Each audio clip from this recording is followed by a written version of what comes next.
Now, from time to time, there are a lot of movies I walk in, there are very low expectations, and I'm sometimes surprised about how good a movie it actually is. Now, with Gods of Egypt, my expectations were virtually to the ground, and no, expectations were pretty much met. This is no good. And with that, I welcome you to another episode of The Real Mentor, where my goal is always to enhance your movie watching experience, including sacrificing myself and watching the crappy films like this so you don't have to. Now, before I get to a detailed review, I want to shamelessly plug my podcast, The Real Mentors. Myself and my two cohorts. We're now available weekly. Basically, you can catch us on iTunes, Podbean, Pocket Cast, anywhere you can listen to a podcast, of course. And you can go on to our Facebook page, The Real Mentors, like us on there. We'll put some latest news, and we'll have links directly to our podcasts themselves. So that out of the way, let's get to the review. Now, Gods of Egypt is a story about Horus, the god of air, who's played by Jaime Lannister. That's not his real name, but that's who he is from all you people who love Game of Thrones like myself.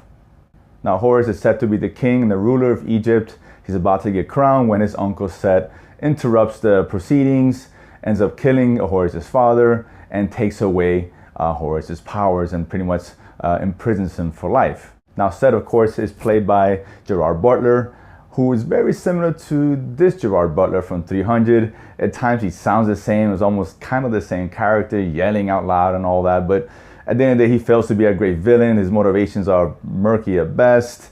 But again, he's out there, he's ruling with an iron fist, enslaving everybody and running amok, and he's trying to take over and kill his father, and God knows what, because it's just totally confusing, and it's almost like they're just making stuff up as the story goes. So now the other main character is Bek, who's this young thief. He's young and in love and what have you, and he's able to capture part of Horus's power back. Of course, his girlfriend is killed, and now in exchange to help Horus out, to gain his revenge against Set, he asks for Horus to bring his girlfriend back from the dead. Now, it's one of the few interesting parts about this movie is the kind of the mythology they gave on the afterlife, which is pretty cool. I'll give it that much. But that's virtually all you really get in this movie. Some of the scenes look great and grand in scale, but this movie over-reliance on green screen and CGI is ridiculous. It looks terrible, probably about 80% of the time. This had a huge budget of $140 million.